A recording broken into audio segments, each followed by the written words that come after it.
नमस्कार। आज 6 अक्टूबर 2020 दिन मंगलवार है। चलिए जानते हैं इस वीडियो में फटाफट से देश भर की तमाम बड़ी खबरों को। मुख्य समाचार और हेडलाइंस न्यूज़ के ताज़ा खबरों के अपडेट्स में आपको बताएंगे सरकार की तरफ से बहुत ही अच्छे बड़े फैसले लिए गए हैं। लोकल दुकान किराना स्टोर वालों की बढ़ेगी कमाई को लेकर एक बड़ी खबर। सोना और चांदी में आई गिरावट। करेंसी नोटों पर आरबीआई का बड़ा बयान। एयर इंडिया से सफ़र करने वालों के लिए एक बड़ी खबर है। इन कानूनों में संशोधन बना रही मोदी सरकार को भी लेकर एक बड़ी खबर सामने आई है। अमेजन के फेस्टिवल सेल से जुड़ेंगे 1 लाख से ज़्यादा लोकल दुकान किराना स्टोर, बढ़ेगी कमाई। जी हां, ई कॉमर्स क्षेत्र की दिग्गज कंपनी अमेजन इंडिया इस फेस्टिवल सीजन में 1 लाख से ज़्यादा लोकल दुकान किराना स्टोर और गली मोहल्ले के स्टोर को जोड़ने जा रही है। अमेजन इंडिया ने Amazon easy stores, I have space और अमेजन पे स्मार्ट स्टोर नाम से दूसरे कुछ कार्यक्रम भी शुरू किए हैं। खबर के मुताबिक कंपनी ने बताया है कि इन दुकानों को अलग अलग मुहिम चलाकर जोड़ा जाएगा।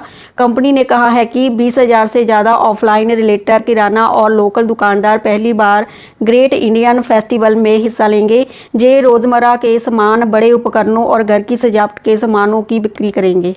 महाराष्ट्र पुलिस में कोविड-19 के 144 नए मामले, संक्रमितों की संख्या हुई 24,023। जी हां, देश में कोविड-19 से सबसे अधिक प्रभावित महाराष्ट्र पुलिस के लिए दिनों दिन घातक सिद्ध हो रहा है। पिछले 24 घंटों में 144 और पुलिसकर्मियों कोरोना संक्रमित हो गए हैं। नए मामले सामने आने के बाद महाराष्ट्र में कोरोना संक्रमित पुलिसकर्मियों की संख्या 24,023 हो गई है, जिसमें 21,030 कर्मी स्वस्थ हो चुके हैं। पुलिस में कोरोना एक्टिव मामलों की संख्या 2,743 है। वहीं 250 पुलिसकर्मियों ने इस वायरस के कारण अपनी जान गंवाई। कोरोना को हराने वाले पुलिसकर्मियों की दर बढ़कर 87.40% हो गई है। एयर इंडिया से करें दुबई की यात्रा, लेकिन इस नए नियम का रखना होगा ध्यान। जी हां, अगर आप इस महीने दुबई की यात्रा करना चाहते हैं तो एयर इंडिया से फ़्लाइट बुक करा सकते हैं। एयर इंडिया ने इस महीने दिल्ली से दुबई के बीच फ़्लाइट्स चलाने की घोषणा की है, लेकिन साथ ही दुबई में प्रवेश से पहले एक खास नियम का पालन करना होगा। ये फ़्लाइट दिल्ली से दुबई के लिए चलाई जाएगी। वापसी में ये फ़्लाइट दुबई से वाराणसी होते हुए दिल्ली आएगी। इस फ़्लाइट को 8 और 22 अक्टूबर को चलाया जाएगा। इस फ्लाइट के लिए बुकिंग एयर इंडिया की website, call centre, city office या किसी आधिकारिक एजेंट के जरिए कराई जा सकती है। कोरोना महामारी के बीच अब किसी भी देश में प्रवेश से पहले कोरोना नेगेटिव टेस्ट रिपोर्ट दिखाना अनिवार्य है। खबरों को आगे और विस्तार से देखने के लिए आप हमारी वीडियो को पूरा देखें और हमारी वीडियो को लाइक, शेयर और सब्सक्राइब करना ना भूलें। उच्चतम स्तर से 6,000 रुपये सस्ता हुआ सोना, जानिए दिवाली तक कैसा रहेगा भाव। जी हां, डॉलर के मुकाबले रुपए में मजबूती से सोने के दाम में गिरावट देखने को मिली। सोने के दाम में उच्चतम स्तर के बाद से अब तक करीब 6,000 रुपये की गिरावट दर्ज की गई। चांदी के भाव में भी गिरावट आई है, लेकिन दिवाली तक दोनों धातुओं में बड़ी गिरावट के आसार नहीं हैं। छत्तीसगढ़ में 14,580 पदों पर टीचर्स की नियुक्ति जल्द, बघेल सरकार ने दी हरी झंडी। मुख्यमंत्री भूपेश बघेल के निर्देश पर स्कूल शिक्षा विभाग द्वारा वित्त विभाग की सहमति के बाद 14,580 टीचर्स के पदों पर नियुक्ति के संबंध में आदेश जारी किया गया। मुख्यमंत्री बघेल ने स्कूल शिक्षा विभाग को टीचर्स की भर्ती प्रक्रिया में तेजी लाने और इस संबंध में 1 सप्ताह के भीतर रिपोर्ट प्रस्तुत करने के निर्देश दिए हैं। महाराष्ट्र में खुलेंगे ढाबे, रेस्टोरेंट और बार, नई गाइडलाइन जारी। जी हां, महाराष्ट्र में रेस्टोरेंट, ढाबे और बार समेत अन्य भोजनालय खुलेंगे। महाराष्ट्र सरकार ने इन्हें लेकर कई गाइडलाइन जारी कर दी। सरकार ने फिलहाल 50% क्षमता के साथ इन्हें खोलने की मंजूरी दी है। दिशा निर्देश के मुताबिक होटल, रेस्टोरेंट या बार में प्रवेश करते समय मुंह पर मास्क लगाना जरूरी होगा। किसी भी व्यक्ति बिना स्क्रीनिंग के इन जगहों पर एंट्री नहीं दी जाएगी।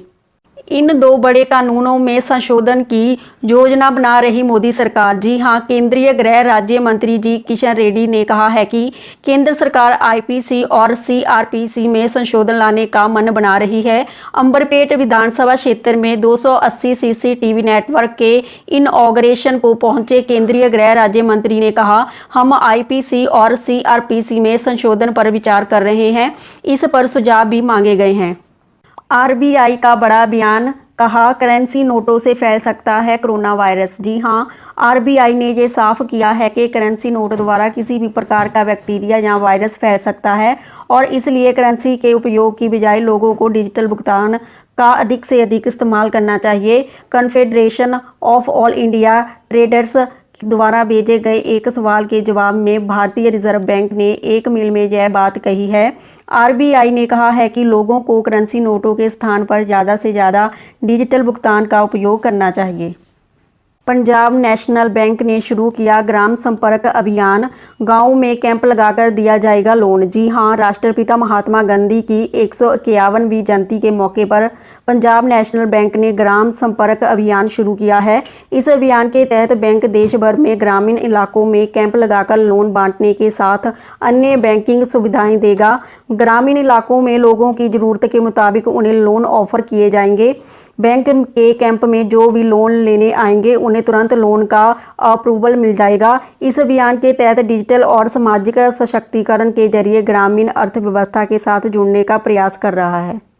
कोरोना वैक्सीन ट्रायल पर चीन के झांसे में बुरा फंसा बांग्लादेश, मिला बड़ा धोखा। जी हां, कोविड-19 वैक्सीन विकसित कर रही चीनी दवा निर्माता सिनोवैक ने बांग्लादेश से अपना वादा तोड़ दिया और बीच में लटका दिया।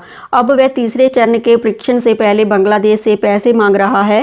सिनोवैक ने बांग्लादेश से कहा है कि देश में होने वाले तीसरे चरण के ट्रायल के लिए बांग्लादेश को भी बराबर रुपए देने होंगे। खबरों के अनुसार सिनोवैक ने बांग्लादेश के साथ एक समझौता किया था जिसमें कहा था कि वह कोरोना वायरस वैक्सीन को तैयार करने की लागत भी खुद देगा। हालांकि सिनोवैक द्वारा अभी तक कितने रुपए मांगे जा रहे हैं इस बारे में उसने स्पष्ट नहीं किया। पीएम नरेंद्र मोदी ने किया रेस 2020 का उद्घाटन, एआई तकनीके के फायदे बताएंगे दुनिया भर के एक्सपर्ट। जी हां, मोदी सरकार देश के विकास के लिए आधुनिक तकनीक के इस्तेमाल पर लगातार जोर दे रही है। इसी दिशा में सरकार ने डिजिटल इंडिया अभियान भी चला रखा है। प्रधानमंत्री नरेंद्र मोदी सोमवार 5 अक्टूबर 2020 को आर्टिफिशियल इंटेलिजेंस पर आयोजित वर्चुअल सम्मेलन रेस 2020 का उद्घाटन किया।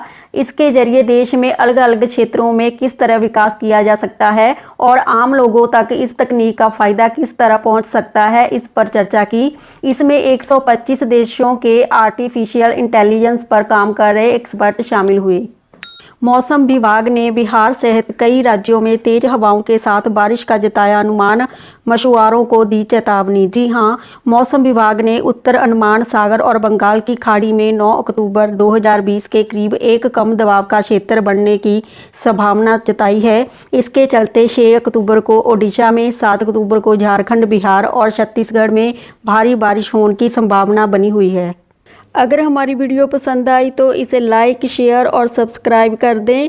बेल आइकॉन को भी क्लिक कर दें ताकि हमारी रोज़ की ताज़ा खबरें आप तक पहुंच सके। इसी के साथ अलविदा कहते हैं। धन्यवाद।